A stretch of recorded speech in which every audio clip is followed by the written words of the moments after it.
This afternoon, I want to address probably the single most fundamental issue that a Jew has to answer today. And I think this is a question that every one of us, on some level, has to answer. And I want to present it in the following context, just so we get an appreciation. Probably when we were younger, we heard Bible stories, and we know that none of these stories are there for the sake of stories. They're all there to teach us something, right? These were pretty smart guys writing these stories and writing the parables, and so they have something they want to bring across.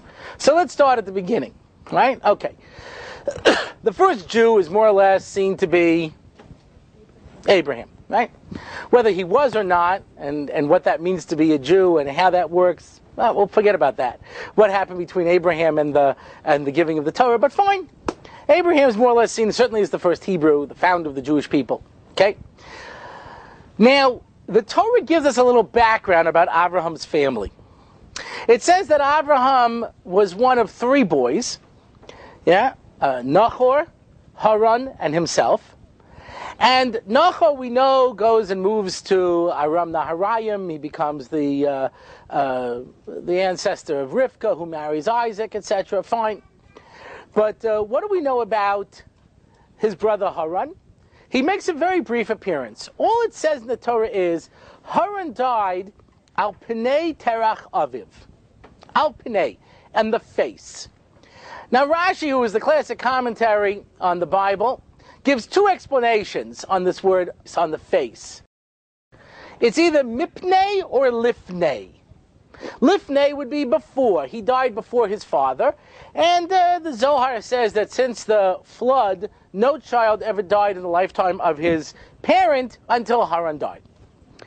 But then he brings a second explanation, mipnei, because of his father he died. And he tells us the early history of Abraham. Because when Abraham is introduced, essentially, he's 70 years old, and God comes to him and tells him, begin your journey to the Holy Land. So who is this fellow Haran in the early life of Abraham? So it tells us that Terach, his father, was an idol worshiper. He was not just an idol worshiper, he made gods. That's what he did for a living. He manufactured idols. How's business? Thank God. That's what he did. He had a god of whatever you wanted, you went to him and he made you a god to order. You wanted a business god, you wanted a money god, you wanted a love god, you wanted a basketball god. Whatever you wanted, he had one, he made it for you, and he constructed the gods. He was the source of the gods, right? Abraham is a philosopher. And he starts saying to himself, gee, how could all of these gods be the gods? Maybe there's one God. And he slowly starts thinking, and he comes up with monotheism, which is going to be bad for business. But Terach doesn't know that his son is getting involved in philosophy. He leaves him in charge of the shop, so the story goes. And Abraham, with his newfound philosophy, takes a big hammer and starts smashing the idols. Crash, smash, smash. He leaves this one big one. He puts the hammer in his hands. He sits down at the desk, minding his own business. He starts doing a crossword puzzle, which was very hard 3,000 years ago because it was on slate. If you made a mistake, you had to break it. But okay, he's sitting there. He's in the shop. He ignores everything that's going on. His father walks in. He sees his business ruined. He says, Abraham, what did you do to me? He says, Dad, it wasn't me. He says, all the gods began arguing. This one said, I'm the most powerful. This one said, I'm the most powerful. The big guy took the hammer and smashed everybody. He says, Abraham, they can't talk. They can't move. How could they have happened that way? He says, they can't move. They can't talk. Dad, then why do you pray to them? A devastating philosophical argument. Now, what would any responsible parent do at this point when their children present them with a religious argument that they can't respond to? Obviously, take him to the evil king Nimrod. How little things have changed in 3,000 years. But in any event, so he brings him to the evil king Nimrod, who's in charge of all of the idolatrous cults in the world. And Nimrod begins having a theological discussion with young Abraham. And he says, why don't you worship the gods like everyone else? I worship fire. Fire is my God. Fire is power. Fire burns. Fire destroys. Fire is my God. He's a pleasant fellow. So Abraham's listening and he says, you want power? Power! Fire is power? Power! He says, well, why don't you worship water? It puts out fire. I worship water. water is my God. Oh, water is so powerful, it even defeats fire. Water is my God. And he says, yeah, water, And Abraham says, if you really want power, then why don't you worship the clouds? They give the water. Clouds are my new God. I worship the clouds. Clouds. And everyone says, yay, clouds. We love clouds, And then he says, I'm listening as you're talking here, Nimrod, and I think to myself, why don't you worship the wind? It blows the clouds. Nimrod says, I see where you're heading, kid. I'm going back to fire. Okay?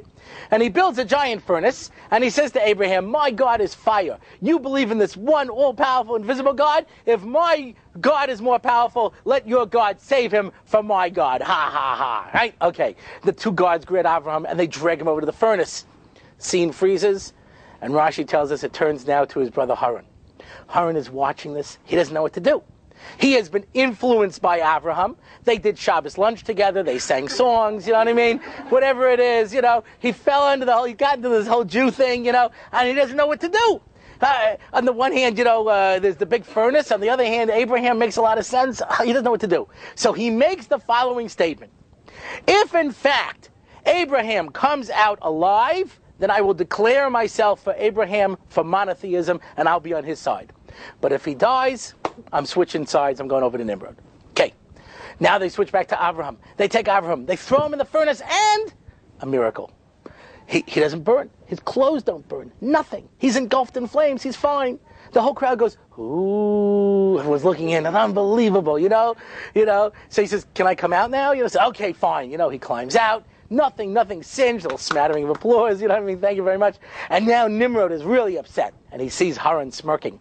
And he says to Haran, his brother, whose side are you on? He says, I am a monotheist. I believe in the one God of Abraham. I too am prepared, to side with him. He says, grab him, boys. They take him, they bring him to the furnace, they throw him in, and he dies. The end. A hard story. Now the obvious problem, now remember, none of these stories are here to tell us stories.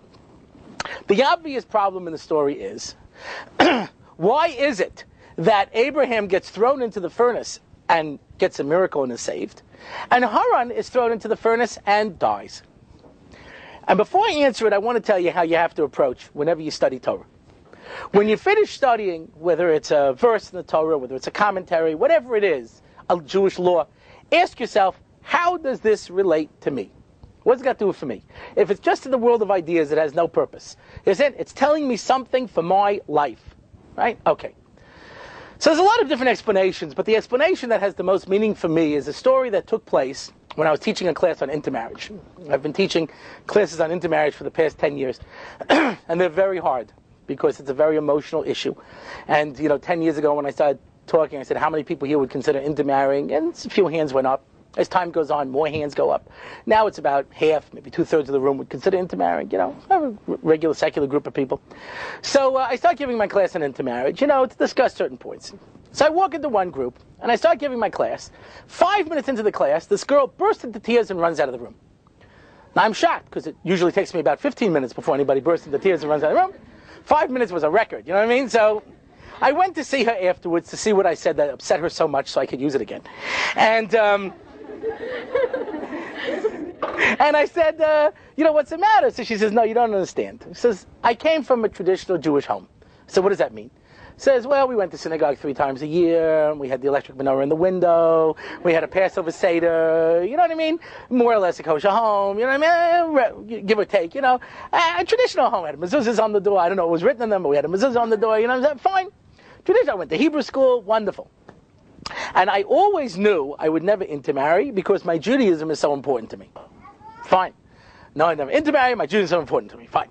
So high school, I get involved in the synagogue youth group, become president of the youth group, And of course, I know I would never intermarry, because I know that my Judaism is so important to me. Fine. I go off to university. I meet a nice non-Jewish guy in my class. We start dating. I know nothing will come of it because, I know my Judaism is so important to me. And then, about 2 years into college, I find that I fell in love. And she gives me one of those looks. I fell in love. I don't know how it happened. It happened by itself. Is it? And I'm always struck by this, because do you think you're going to find the person you find attractive and intelligent, date him for 2 years and grow to despise him? You know? Don't you understand there is that possibility of falling? I was like, and then it's shocked. I wasn't planning for this to happen. What do you think was going to happen? You know? I give a class on intermarriage. I'm about halfway through the class. I said, how many people now would consider intermarrying? Almost no hands go up. I said, how many people here would interdate? Half the hands go up. I said, could you explain that to me? They said, yes, it's just a date. I said, do you know anyone who got married without dating? Okay? I said, did any of your parents get married without dating? So a guy raised his hand, mine. I said, your parents got married without dating? He says, yes, they're Hasidic.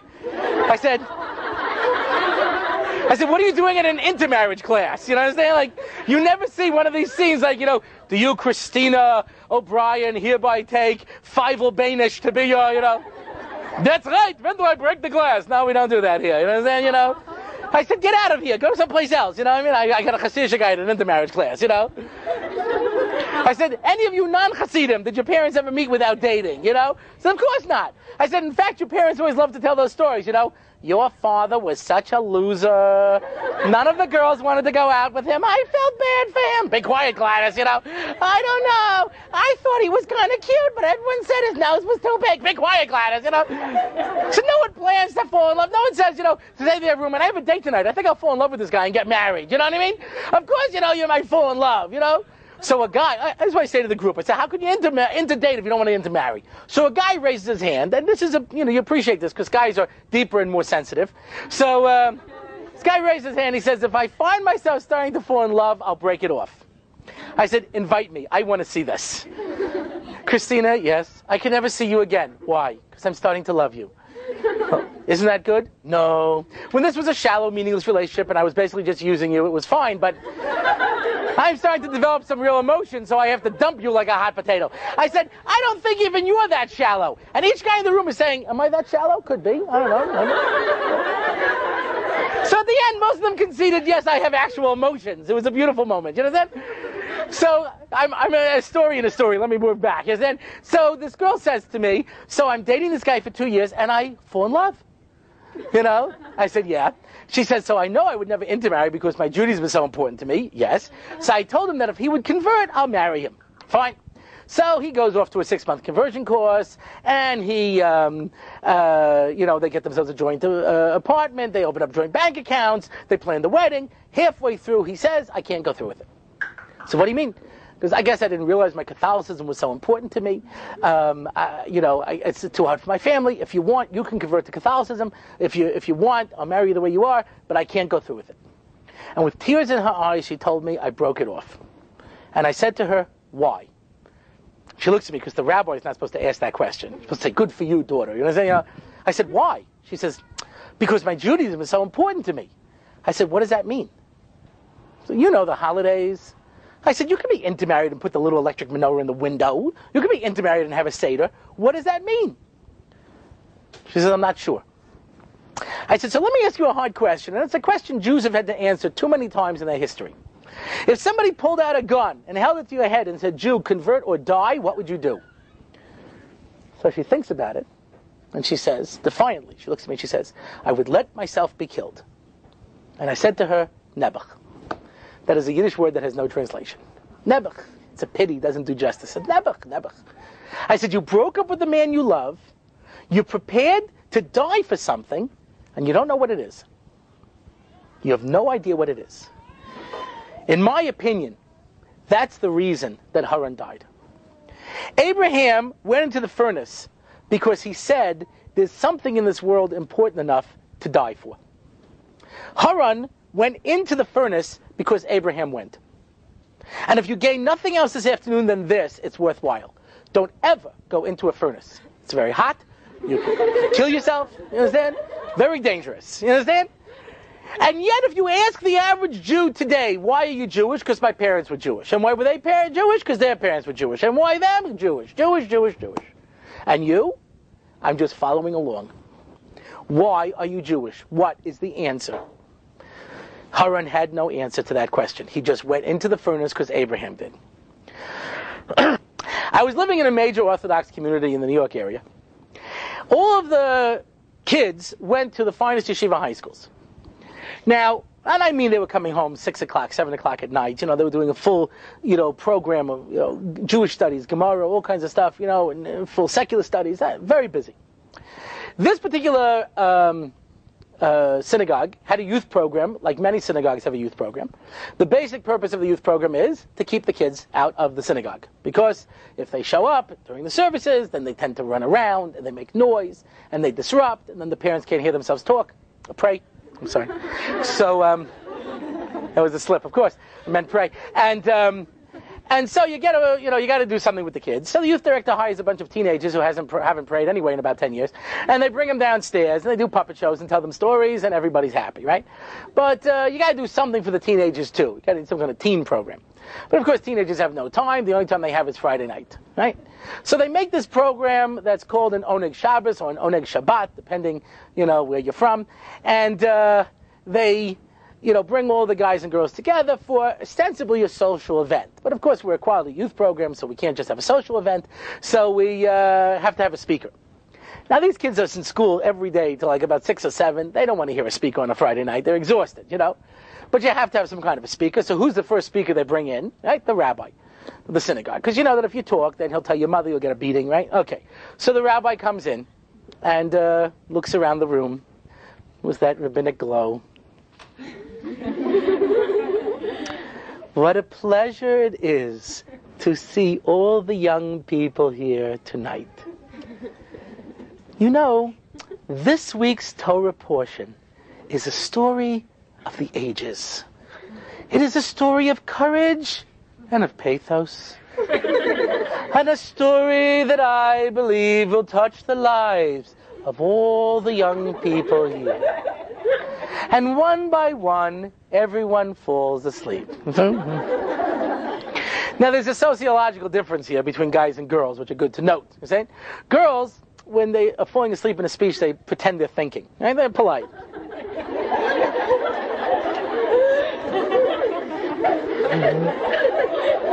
See? Whereas guys have no problem. They just throw their head back. And here someone falls asleep, and you see a couple of polite people trying to keep their eyes open. They give in, they fall asleep. Finally, the rabbi falls asleep. You know what I mean? The whole room is sleeping. About 10 o'clock, the mother wakes everyone up and sends them home. It was a big success. You understand? But you can't bring the rabbi every week, So you start looking for other speakers who are going to entertain the young people for the allotted amount of time, which is about 5 to 6 minutes. Now, not everybody. Obviously, if God would reveal himself as he did on Mount Sinai, he could probably get 8. But that's pushing. All right, I was kidding. All right, I was kidding. This is Jerusalem. You got to be careful. All right. You call God here, it's a local call. You understand? I know. It's not long distance, Anyway. So, who do you get to speak? So they bring in, some doctor doing research on a horrible, debilitating disease. That's always fun. You know what I mean? Because he often comes in with pictures. Look at the fungus growing. Look at this guy, elephantitis. Is that disgusting? Oh, look, I have an actual hand here. Right? Pass this around. You know what I mean? So that's good. That'll entertain the kids for about 5-6 minutes. Oh, they'll bring a lawyer to come in and talk about some important legal case, and they know everybody will listen because they'll have to put them on their resume, so everyone pretends like they're interested. It's nice, Oh, they'll have a local business leader come in and speak about business ethics and other oxymorons. But but basically, they're running out. They're drawing on local material, local talent. They're running out. So now it's about March, and the youth director had to get someone come about speaking about his recent trip to Romania. The synagogues in Bucharest are fascinating. You can see the Muslim influence. And, okay, forget it, So I see the youth director that week, and he says, listen, what are you doing Friday night? I said, nothing. He said, could you do me a favor? I said, sure, be my pleasure. He says, I'd like you to be the sacrificial speaker at the Oneg. I said, I'd rather give you a kidney. He says, you don't get off that easy. Understand? I want you to come and speak, So I said, all right, So they call it for 8 o'clock. It always works the same. One kid shows up at 8 o'clock, a boy named Myron, spends the entire evening in the kitchen, refilling the potato chips, Mr. Schwartz, should I bring out more potato chips? Okay. And I was like, everybody else waits outside, because if you show up too soon, it means you have no life. You know what I mean? So It could be 40 degrees below zero and hailing. It makes no difference. They're all standing outside, and they finally start shuffling in, twos and threes, It's one of those social evenings with teenagers, One of the guys punches his friend. It's very interesting, Girls are whispering to each other like this because they think no one can tell you're whispering when you go like that. Okay, anyway, so it's one of these kind of, okay, now they introduce the speaker, and I'm looking across a sea of excited faces. And then, okay, so I got to work fast. Now remember, these kids are all going to fine yeshiva high schools. I said, my friends, I am offering you the following challenge. I'm going to put 2 buttons in front of you. Push the button on your left, and you will wake up a nice Christian kid in a nice Christian family. You will never have been Jewish.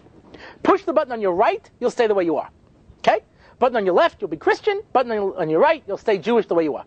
I said, my guess is that 60 to 70% of the kids in your school would push the button on the left. They look at me, they say, Rabbi, how can you talk to us that way? Everyone would push the button on the left. So it's a Friday night. I'm in a room full of Jewish kids going to yeshiva who would all rather be Christian. So I said, okay, why is that? Why is that? Now, that's not fair because I'm asking a high school kid to think, which frankly we don't train them to do. Right? That's not what high school education is designed to do. Education is designed for you to figure out what the teacher is saying and repeat it back, preferably in exactly the same words. And the better you do that, the better mark you get. So that by the time a kid is in high school, they can look someone up and down and know exactly what they're supposed to say. Right? I was once in a school where, if you can believe it, a kid was cheating on a test. I know, it's hard to believe. I know. I was as shocked as you are. Anyway, so the principal storms in, indignantly and says, I can't believe people are cheating on tests. Do you know why you shouldn't cheat on tests? Yes? Because we're only cheating ourselves. Oh.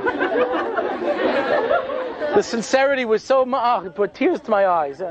Here was a fellow who really inculcated the lessons of morality. So I say to them, okay, I said, you all want to be Christian. I said, why is that? So they think, oh no, what does he want us to say? They can't figure out an answer. So I said, it's easy. You hate being Jewish. Now, you're not allowed to say that. It's true, but you're not allowed to say it. So a girl raises her hand and she says, it's not true. I love being Jewish. Shabbos is the only day I get to sleep. Now that should tell us a lot right there. You know what I mean? I once heard someone trying to explain to someone why they should keep Shabbos, right? So Shabbos is not so bad. Gives you an idea where we're heading, okay? Shabbos is not so bad. You wait for your dad to come home from shul, and then you have supper together with the family, and that's not so bad because dad falls asleep at the table reading the Jewish press. And then, in the winter you can get like 14 hours of sleep. Oh, it's like being dead, you know what I mean? You go right to your bed and you just lie there, and then you get up about 10:30, you go to shul, you see your friends, you talk a little bit, you come home, you have lunch, you play some Monopoly, before you know it, it's over.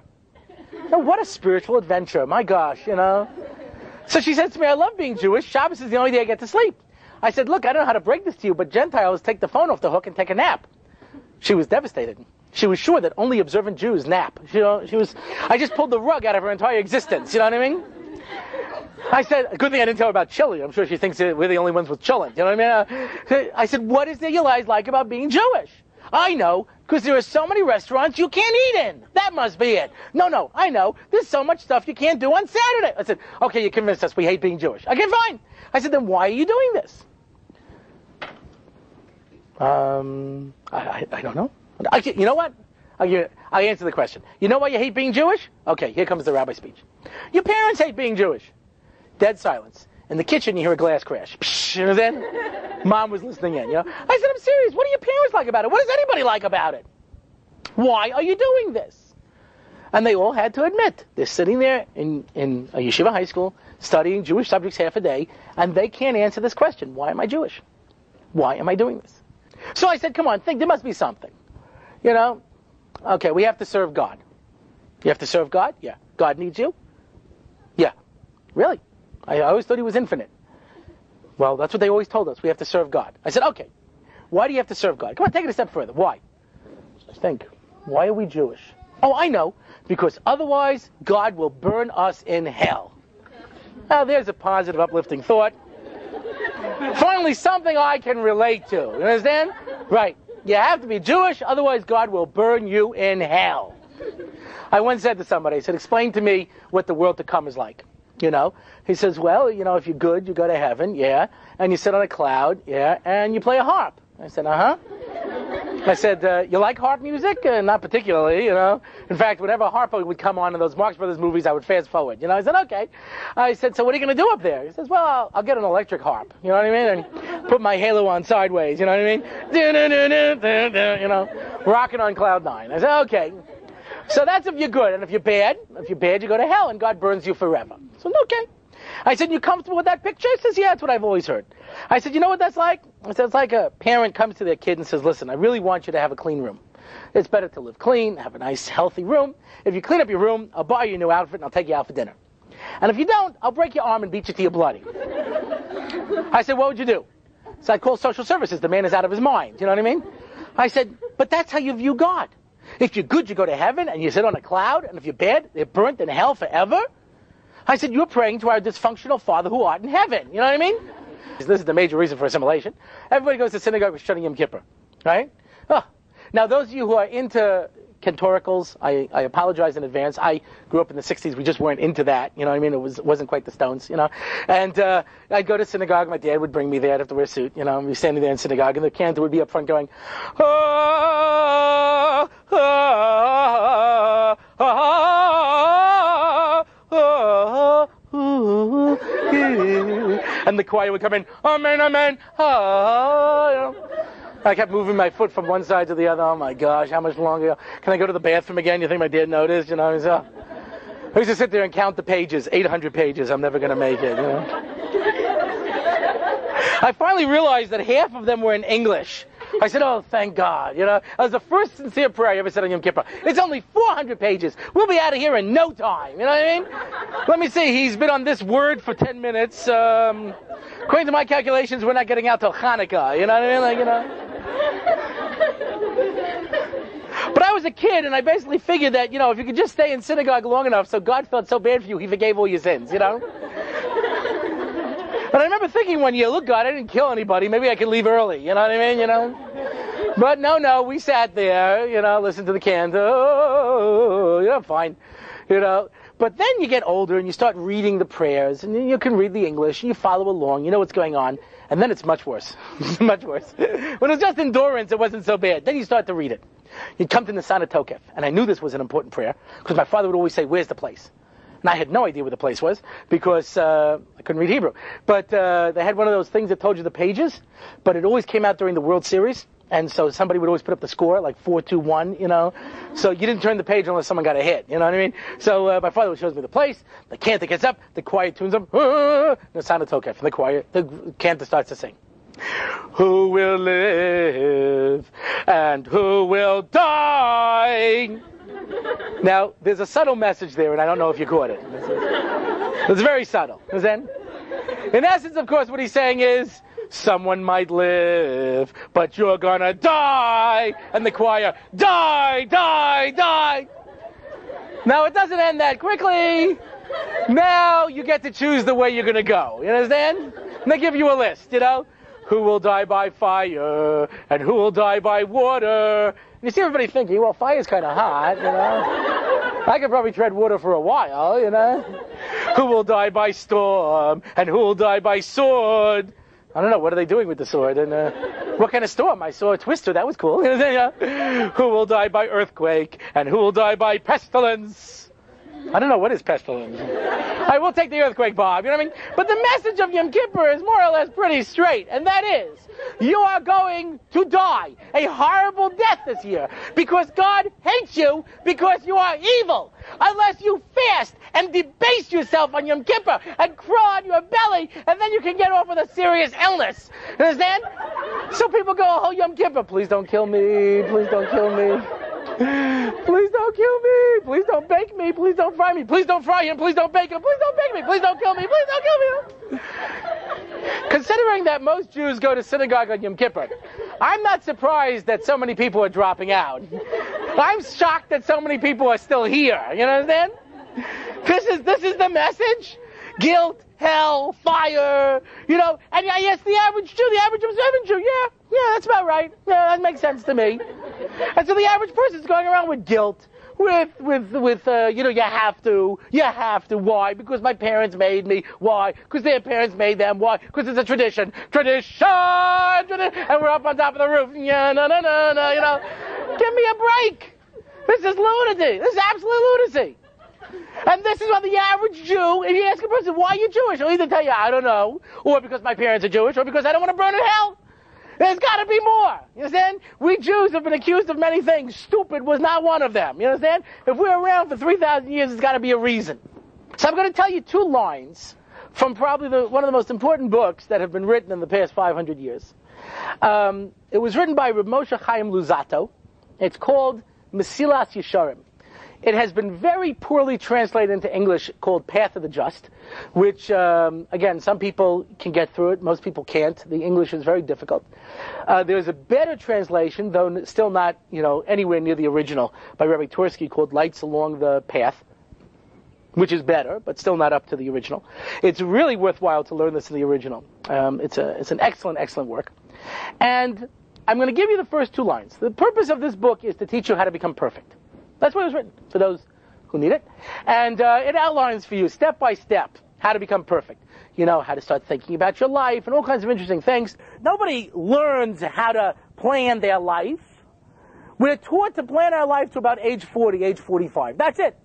Right? Get married, go to school, make money, have a couple of kids, and then, I was graduating high school. I was taking off a year to learn in Israel for a year. It was 1975.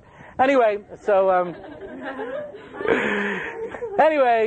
I find more and more I make reference to things that took place before anybody was born. So anyway, when you tell a joke and only the senior citizens are laughing, it's a problem. Anyhow, so I came to learn in Israel. I was taking off that year before university. And I said to another friend of mine, I said, "You're going to take off a year and study in Israel?" He says, "I can't, I'm in a rush." Like this, his hands were shaking. "I'm in a rush." I said, "Goodness, what's your rush?" He said, "I got to hurry up and get my BA." I said, "What happens then?" And then I get my MA. And then I start my career. And then I make a lot of money. And then I house a car, a condo. And then I get married and have a few kids. And then, get old. And then I die. I said, okay. It's a good plan. Takes you from the beginning to the end, spans the whole spot. Terrific. I said, how different would that be if you took off a year first and learned in Israel? How different? So you get your BA a year later. You get your MA a year later. You start your career a year later. You get married a year later. You die a year later. I said, in fact, I guarantee it. I figure, what's he going to do? Sue me? Go prove it. You know what I'm saying? I said, but that 1 year will give you an understanding of what life is all about and what you're doing here. The guy's listening to me, and then he snaps and he goes, "No, I'm in a rush. I'm in a rush. I'm in a rush." So everybody's in a rush. We got to go hurry up to get to about 40 or 45 so that we can have what is now an American institution, our midlife crisis. And everyone rushes to get to about 40, 45, and they wake up one day, they're an accountant, they're married, they got 3 kids, they live in the suburbs, and one day they wake up and they say, "I hate accounting. I don't like the suburbs. I'm not that crazy about my wife and kids. I think I'll buy a sports car." And they do their hair, and they buy like a silk shirt, and they open it up with their little grizzly gray chest hair sticking out, a little pot belly, and they're like, "Hey, babe, how are you?" And everyone's thinking to themselves, pathetic, What happened to Herbie? He's having a midlife crisis. Okay, it's all right. He'll grow out of it. Everyone does, This is his midlife crisis, But it's not Herbie's fault. Herbie did what everyone told him. Go to college, make money, get a career, and then wait to die. Poor Herbie, he lived. You know what I'm saying? He didn't die yet. So he's got nothing to do for the next 40 years, except sit around, and watch TV. Or complain about his aches and pains. He's got nothing left to do, So Jackie Mason says, every Jew, this is what they do for entertainment, is they complain about their pains. You know what I mean? So there's no Jew can get out of a chair. They always get up and say, "Oh, something's pulling over here. I don't know what it is on my neck." That's it. So you go, till about 40, 45, you make a lot of money. The next 40 years you spend going to doctors. I don't know, I got a pain, like something pulling, Give you something to do for entertainment. In between you watch TV, This is it. This is it. This is all life has to offer. Says the Mesilas Yesharim, I can't talk to you about religiosity. I can't talk to you about morality. I can't talk to you about anything until you answer this question, why are you alive? And bear in mind, and I have this opportunity to talk to people often in their 70s, and I hear the same sort of a sigh. Oh, if only I had lived life differently. Youth is wasted on the young. I wish I knew then what I know now, And, and you think to yourself, well, why didn't you? I guess I never really thought about it. Of course not. Most people don't think about where they want to be at the end of their life. Anybody thinks where they want to be at the end of their life? No. But that's what the Basil Shem is saying. Before I can talk to you about what to do in life, you got to be able to think to the end of the story. A person who can only think about, whether I'm going to have a date tomorrow night isn't able to think about my 50th wedding anniversary, to plan ahead. What do I want my grandchildren to be like? Here's one of these great, I'll give you one of these great, hypocritical things that I hear from people all the time. It's one of my favorites, I'll meet somebody who's like, thinking of getting into marriage, and they say, but we'll bring the kids up Jewish. So why? Why? Well, I think Jews are very important. Oh yeah? So what if your kid wants to intermarry? I would discourage it. You would discourage it? You're intermarrying? Well, that's different. What's the word I'm looking for? Hypocrisy. You understand? Well, who are you kidding? You understand? But people don't know. People have never thought it through to the end. What do you want out of life? Where do you want to be when you're 70, 80, 90 years old? What do you want them to write on your tombstone? That's a scary thought, but you gotta start planning that now. What do you want them to say at your eulogy? Maybe you start jotting down a few thoughts because they may have nothing left. You know what I mean? What kind of life do you want to have led? People wait to see. I teach in a seminary. I told them this one line should be written down, should be framed, should be embroidered, because I think it is so true. Most people live the life that happens instead of the life they want. It is so true. Who decides? Oh, now I'm going to do this. People just wait and see where they end up. I don't know if this is what I wanted, but this is where I ended up. I don't know if this is really the guy I wanted to marry, but we went out so long we ended up getting married. I don't know if this is what I want. I don't know. It just happened. So you have to go to the end of the story. You got to go to the end of the story and decide. What do you want? What do you want? And then you can work how to figure out how to get there. But if you don't know what you want, if you don't know where you're going, any road will take you there. A person stops you and asks you for directions. Yeah, I'm not sure what to do. Should I take the Long Island Expressway or should I take the Northern State Parkway? I'm from Long Island. Yeah, the Long Island Expressway or the Northern State Parkway? I said, I don't know where you're going. I'm not sure. Oh, then take the Northern State. You know what I'm saying? At least you don't know where you're getting, but you'll get there faster. You know what I mean? Ask me a question. Give me directions in life. I don't know where I'm going. So what do you want out of life? First line. And here's what he answers. This is the reason to be Jewish. This is what the Ramchal answers for us. Yeah, you have to know why you're alive. And the reason we are alive, he says, L'his'anega Hashem v'lehenais meziv shchinasai shezeh ha'tainega amiti v'ha'idin ha'gadol mikol ha'idunim sh'yachol ha'imotzei. The reason we were created by God is to delight in God and get pleasure from the divine light, because this is the greatest pleasure and delight of all the pleasures that there are. I read this to a group once, Yeshiva guys. I said, what did he say? Why were we created? He says, to serve God. I said, no, he did not say that. Oh, you're right. To get pleasure from the divine light. No, he didn't say that either. Listen again. We were created to get pleasure from God and to enjoy the divine light, because that is the greatest pleasure and delight from all the delights you can find. Yeah, he says the divine light. I said, no. You're focusing on the divine light, because since you don't know what it is, you figure, what's the big deal? I'll never miss it. You understand? No, so I missed the divine light. No, you understand? I said, that's not what he said. He said the purpose is to get this pleasure from God, because that is the greatest pleasure you can find. Period. The Ramchal is throwing down the gauntlet for us, and he is challenging us, and he is telling us something that we are all old enough to know now. And that is, you cannot have it all. We'll realize this more as we get older. But you cannot have it all. That's a myth. You cannot travel the world and spend your time in various exotic locations and also be a community builder. You can't. You want to build a community, you're going to have to be there. You cannot be a workaholic like the guy in the firm and spend all that time in the office and also spend time with your kids. You can't. You're going to make a choice. Either you're going to spend time with your kids or you're going to spend time, a reasonable amount of time in your business, but you can't have it all. You're not going to be able to hoard your money, you understand, and also be a giving, charitable person. You can't. You're going to make a choice. You're not going to be able to flip from relationship to relationship and also have a loyal marriage. You can't. And the reason that people make mistakes in life is because they don't know what's really important to them. So therefore, if I know that my marriage is important to me as an absolute value to me in my life, then I'm going to turn down that opportunity for the office affair, because it's just not worth it to me. But if on the other hand I'm not sure, and I'm just making the next immediate decision, my goodness, you see people who work out, and I think that's a very important thing, and I encourage it. Because you know what I would look like if I didn't exercise. But in any event, you see people who are like exercising, and they're going there, they're working and going. Why? Because they've made a cheshbon, they've made an account. It's more important to them to be able to look like they're two-dimensional than it is to have a comfortable life. They've made a choice. A person is going to turn down the dessert at the end of the meal. It's not because they want to cause themselves suffering. It's because they want to fit into that wonderful anorexic outfit that they bought. You know what I mean? And their size half. You know what I mean? So they're going to turn down the dessert. They're making a choice. And a person might just eat the dessert. And sometimes you hear this great line: "I'm going to hate myself in the morning." Then don't do it. Then don't do it. Make a decision of what's important to you and follow through. But it's true. Most people do hate themselves in the morning for one reason or another, because they live life without knowing where they're going. Suddenly they end up someplace. This is the great tragedy. Says the Mesil Sharm. The reason we were created is because you cannot have it all. And life is going to be about choosing. Not between bad and good, but between good and better. Choose it. You're going to go to a smorgasbord, you couldn't possibly eat everything. You're going to have to choose what you want. I've been to smorgasbords, I see people plan it out like a military attack. First I'm going to go over here, then I'm going to have a little of that, then I'm going here, just take a little bit, this, I want to take this, They want to get in as much as they can. But all of it they can't.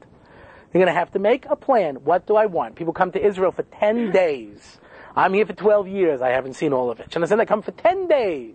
We're going to run up north. We're going to jump down south. We're going to go to the east, go over here. Go here. Look at this. Here's a ruin. Beautiful. All right, run over here. Someone important is buried there. Good. Okay, jump. And they run around and see Israel in 10 days. Can't have it all. Going to have to make some choices. Says the Mesil Sharm, life is going to be about making important choices. And I want you to know what Judaism says.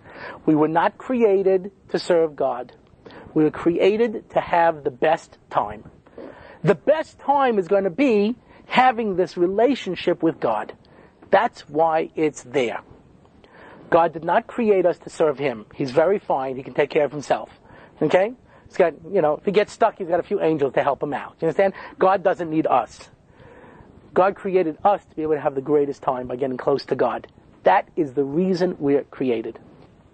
I have no question that in the past 2,000 years, maybe longer, but certainly the past 2,000 years, you are the single most important generation the Jewish people have seen. Because my generation, maybe even your generation, you ask somebody why you're Jewish, they gave you the answers I gave you. Because my parents were Jewish, and their parents were Jewish, and their parents were Jewish.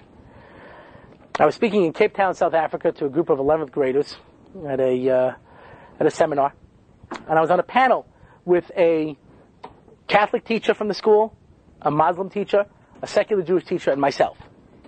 And each one of us had to answer these questions. What is Judaism? Right? What does Judaism mean? Yeah, what is it in my life? All these kind of things. So everyone gave their different answers. And I said the following. I said, either it's real, and it's the best way to live, otherwise, ditch it tomorrow. So, a fellow from the board of directors, board of education, raises his hand, says, Rabbi. Because, in South Africa they have no vowels, so it's a little difficult for them. You ever hear someone? Who's here from South Africa? See if I heard this wrong. A kid from South Africa. Just a few days ago. And I have no vowels, I can't pronounce it. Anyway, so, Johannesburg? Don't fake it. Okay, be proud of your Afrikaner's heritage. That's good. Anyway, so he says to me, I'll translate. The rabbi says, I have to object. He says, you're being too hard on these kids. I grew up here, and I went to the same school as them, and then I left, and I went off, and then, I eventually, in my middle ages, I decided to start going back to synagogue, and I would go on Yom Kippur, and I got back involved in the synagogue. You're being too hard on these kids to make them decide now. I said, sir, you'll forgive me, but you and I come from a different generation. These kids are either going to have a good reason to be Jewish, or they're not going to do it. And every head in the room started to nod. That's right. Because when your kids come to you and say, Mom, Dad, why be Jewish? It's going to have to be something better than dreidel, dreidel, dreidel. It's going to have to be something better than tradition, fiddle on the roof, You understand? Gefilte fish. You're going to have to come up with a good answer. So, I had secular people who were on programs I ran during the summer, and they eventually come over to me and say, Rabbi, you're the biggest challenge to my secular lifestyle. I said, really? Which class did I give? They said, it was none of your classes. That made me feel good. They said, I'm troubled because I know that I'm living a secular lifestyle. I can do whatever I want, and I do. And you're living this restrictive lifestyle, and yet I can't help but feeling that you have more fun in life than I do. I said, kills you, doesn't it? So you have to be sensitive when you're a rabbi, you understand? Yes, of course. Ah, you understand? I said, 100% right. The reason that I do this is because it's enjoyable. It's the best way to live. You understand? If I didn't think this was real, and if I didn't think this was the best way to do it, I wouldn't do it. Period. I didn't grow up in Brooklyn. You understand? I grew up on Long Island. Then my generation, my friends' kids are all going out and, intermarrying, no problem.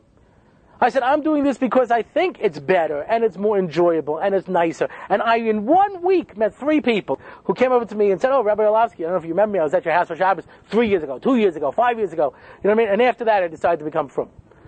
I said, why?